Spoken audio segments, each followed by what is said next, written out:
Please give a huge round of applause for her talk, Key to Success, is Baroness Blood.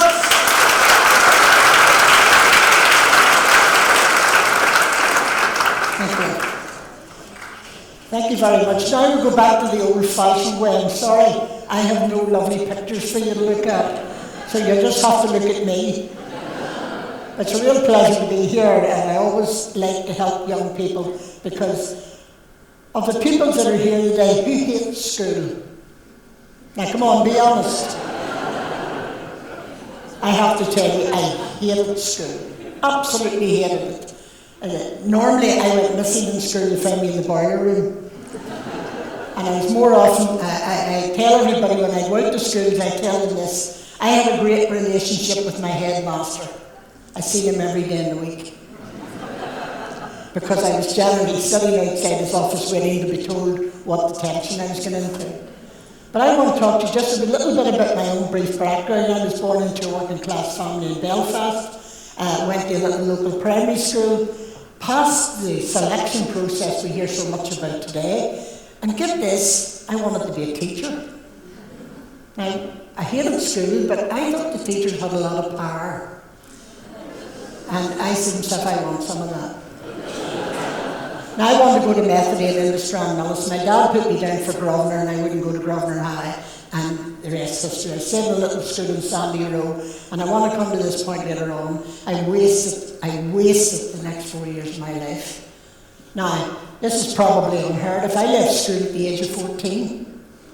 I left school Friday at dinner hour, with a ringing endorsement in my ear from the assistant principal, who sat for me and she said to me, "You're a hussy and you'll never be anything else, only a hussy."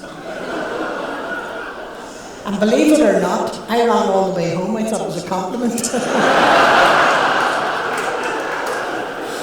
I had no idea. I think she meant I was a troublemaker, which was probably quite true. And that has worked out very well in my life. I've been a troublemaker all my life. I've been listening to some of your previous speakers, and I can identify so much with them. Identify with being different. All my life I was always the only woman in a room full of men. They were different. Your previous speaker there was talking about fear of public speaking. Believe it or not, I was very shy and wouldn't have opened my mouth for years. And then somebody annoyed me and then I told them what I thought of them. But I want to talk this morning to principally the young people who are going into the sixth form. You know, I remember once listening to the Cardinal from Glasgow. Him and I were speaking at the same event, and he said all good speakers have a visual aid. Now, you've seen some of the lovely stuff this morning. I'm sorry, I don't know how to work that. So you'll just have to put up with me talking. But my visual aid is very simple. My visual aid is a key. Now, who in this room doesn't have a key? I doubt if there's anybody. You have a key on your computer, you have a key for the door, you have a key for the car, you have a key on your phone. So everybody's very familiar with the word key. But I want to talk this morning about your key to success. And is there one? And you know, the word key has 3 little letters in it. K-E-Y.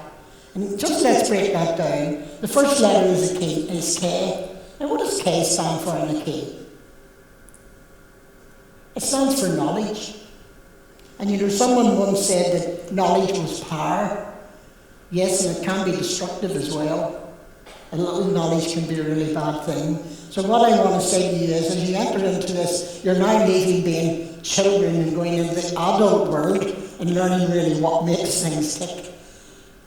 Gain all the knowledge you can through the good education you're getting in St Ronans, and I was delighted to see your results last week. All things are possible, but a good education is the one thing that you have to get, because that's your passport to the world.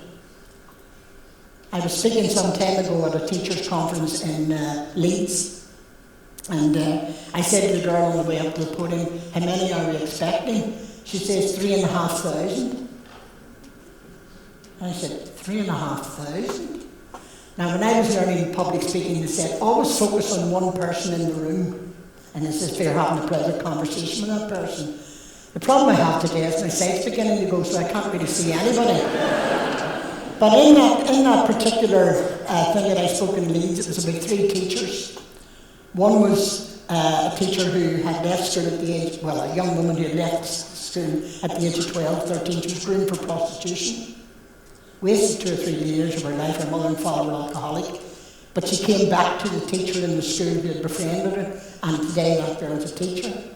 The second speaker was a young lad who had a very bad stammer, and everybody made fun of him, and he wouldn't have said nothing. But there was one teacher in the room who every lunch hour took him for a half an hour and made him repeat and repeat and repeat.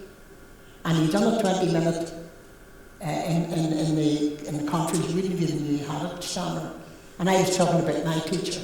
I hated school, but I had one teacher, and I even this day, and it's many, many years ago, I can still see him. He took a real interest. So gain all the knowledge you can in school, but don't run away with the idea that it's all about academia. It's not. There's more to life than that. Gain the knowledge about your community, about what's happening outside. Gain social skills. Be able to tell people. Be able to say to people, this is what my community stands for. Take part in sport. We've heard something of that this morning. Take part in sport. Get a real interest in everything. Just don't think you have to get all down your A levels. Of course they're important. Very important. But they're not the end of everything. You know, there are other journeys and other ways in life. And so knowledge and all those things is very, very important in the key to success. The second letter is an E. And what's that about? It's about evolving. I was watching some of this morning, and can I tell you that I entered into Parliament when I was elevated to the peerage. I entered into Parliament in 1999. The first thing they told me was they'd give me a laptop computer. And I nearly shriveled up and died, because I wouldn't even have to plug a laptop computer and never mind used. Eventually, they gave me one-to-one lessons. But you know, I couldn't do the job, I couldn't do the job in Parliament without learning those things, about evolving with that. Now, all this is foreign to me, but I understand you have to be able to do some of it. You have to be able to take it all in. What I'm trying to explain is the changing world. I mean, I'm old enough, and there are people in this room probably old enough when we remember there was no such thing as a mobile phone. And I said that to young people recently, and this wee lad said to me, how did you speak to each other? Mobile phones have become such a part of our life. Facebook, Twitter. Before I left Parliament last year, one of the peers said to me, May, do you tweet? I said, no, and don't sit on branches of trees either. It's all a foreign language. I'm too old to grasp all that, but you're not too old. And that's the modern world. So you've got to learn to evolve with that world. You've got to learn to change with it. And every day there'll be a different change. Every day there's a different thing. Twitter and tweet and all these things, Facebook and half the stuff I don't understand. But you have to learn to go with it. David was giving an example of his mother, and I know how she feels. I know how she feels, because this world of technology is a complete no to me. But I've had to really brace myself, and I've had to learn certain things about it. But you know, the third letter in the word key is Y. Now, what does Y stand for in the key? It's very simple. It stands for you. You have a key in your hand. If you never use that key, it's useless. If you never press your keypad, it's useless. The most important thing in the letter, in the word key, is you. And if you don't use the key that you're going to have the advantage of for the next couple of years, a good education, learning social skills, learning technology, plotting your way to the future, you will never get there. You've heard this morning about a number of people who had fears, and I understand that. I mean, when I went into Parliament first, I queried why I was there. I had no idea why I was in the Houses of the Lord. None whatsoever. I had no idea what I was supposed to be doing. But I very quickly had to learn. And sometimes you had to put yourself in a position that was very uncomfortable, because it showed your weakness. But nonetheless, you don't learn if you don't do that. And so it's very, very important that you embrace all that, and you embrace everything the school has to offer. You also embrace everything that the world outside has to offer. And when it comes your turn to make your way in life, the key that you will have made through knowledge, through evolving with the situation, and with yourself, the knowledge, all that will be in your key. Everybody has a key. I heard someone saying once everybody had a talent, the trick was finding it. And that's probably quite true. You know, when I started as a young woman in the trade union movement, basically, it was very much a male-dominated world. Women didn't figure at all in it. When we started the Women's Coalition, there were very few women in Stormont. There's even less now, but there were very few women in Stormont.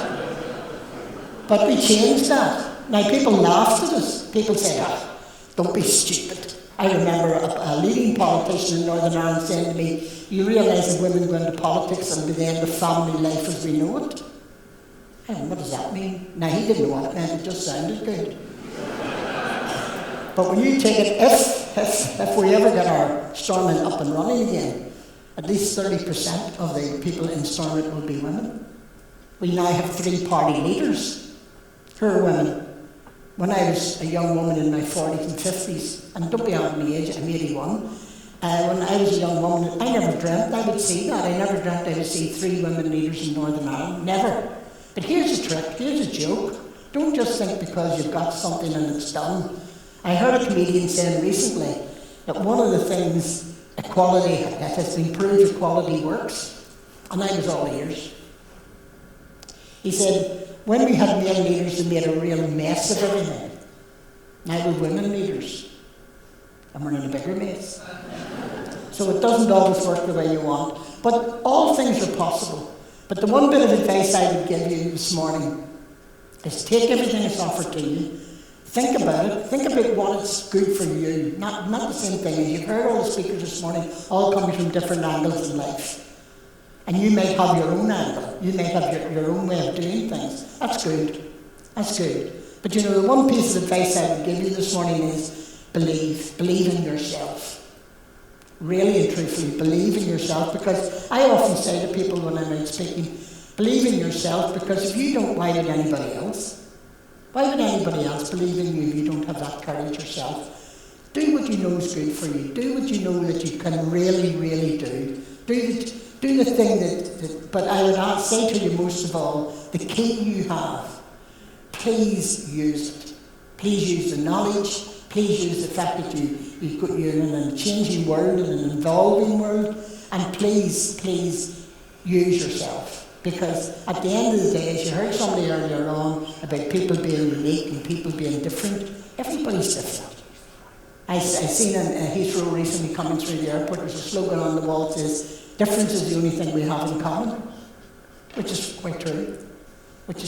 So I would say to you, if I would leave you with one message this morning, and I'm sorry it's very mundane after all the really stylish presentations we've had here, but I would say to you, really, really believe in yourself, get a good education, get a good all-round knowledge, evolve with all the changes that's happening around you, and they happen pretty quickly, and then go out and you use it. Thank you very much.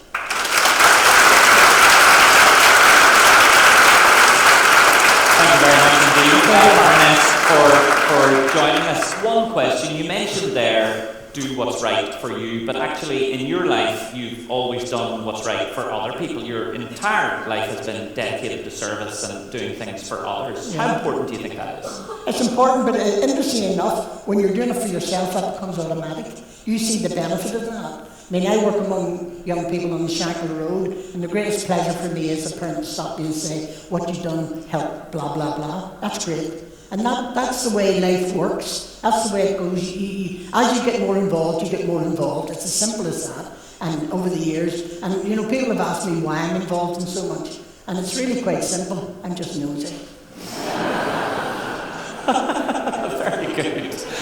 Well, obviously, integrated education is very important to you and very close to your heart. And I think as time goes on, it's become such a logical next step for us. What do you think is our future in the next 5, 10, 15 years? Well, the way I see it is, you know, Northern Ireland, it's not just a question of getting Stormont up and running again. We have to change the thinking in Northern Ireland. You know, them and us. That's nonsense. We're such a small place here. You know, we don't have room for them and us. Someone come to me recently at a conference and said, thank you for working for both sides of the community.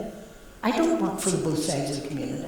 I work for one community. Northern Ireland is one community, and I really do believe one of the foundation bricks of that will be integrated education. And most schools are coming to that thinking, and I'm not against. We have a very good education system in Northern Ireland. It's excellent, but there is changes has to come to our education system, and that's what we're working towards. Folks, join me again in thanking Baroness